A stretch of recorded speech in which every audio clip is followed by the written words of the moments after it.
Sometimes it takes a tragedy to bring safety issues to the forefront. One such example is the Sunrise Propane explosion that killed 2 people, forced a mass evacuation, and resulted in a $1.3 million cleanup. Scott Hood of Workplace Safety and Prevention Services explores how we can learn from the catastrophe. Did the company have a set of standard operating procedures to tell them how to do the various tasks routinely, safely, correctly, with the checks and balances in place? That was one of the main focuses, that if we did have that, were they communicated? Was there training?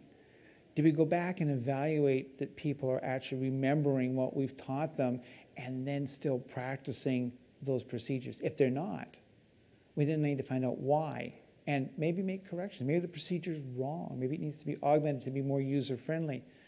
The disaster occurred north of Toronto back in August 2008, resulting in the death of a Sunrise employee and a firefighter.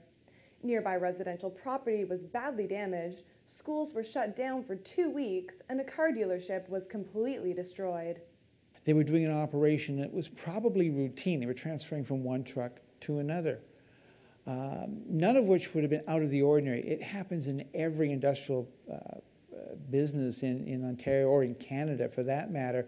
It just happened to be that we had those three factors were there, and something went wrong because we had a cloud of propane that suddenly appeared, and contrary to what I would presume and hope would be the procedures, the part-time employee ran towards the cloud of propane.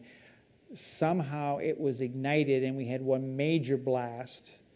Then there was a secondary large blast, and then there were several smaller blasts from about, I'll say 20 to 4 in the morning on a Sunday through to maybe 6, 7 a.m.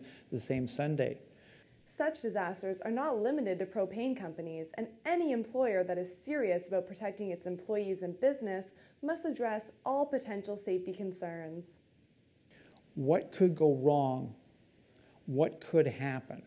Once you start asking those questions of what, maybe 5, 6, 7 times, you then start to get a list of things that could happen. Then we need to sit down and look and say, if this event happens, what's my response plan?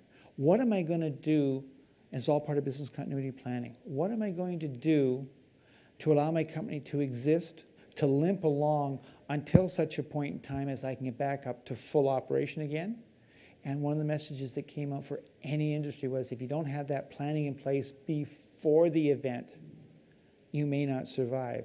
Consider implementing procedures around fire hazards, dangerous chemicals, and violent behavior. What if you're in the type of business where the public comes into your organization, not necessarily just retail, but they come into your facility for whatever reason? Is this someone that could decide that they don't like you for some reason? It's been known where a disgruntled employee has come in with an animal cage, opened the cage, and sent a raccoon into the building and then walked out, and then everybody's now scurrying about, what do I do about this raccoon and how do I catch it without getting bit? The bottom line is it's important to implement safety procedures that are relevant to your particular business. If something goes terribly wrong, I can either be out of business, I could lose my customers forever, I could never be the same company I was before the event. But if I have a business continuity plan, I can limp along. I can exist until I get myself built back up to where I was before the event and then go back into my normal business mode.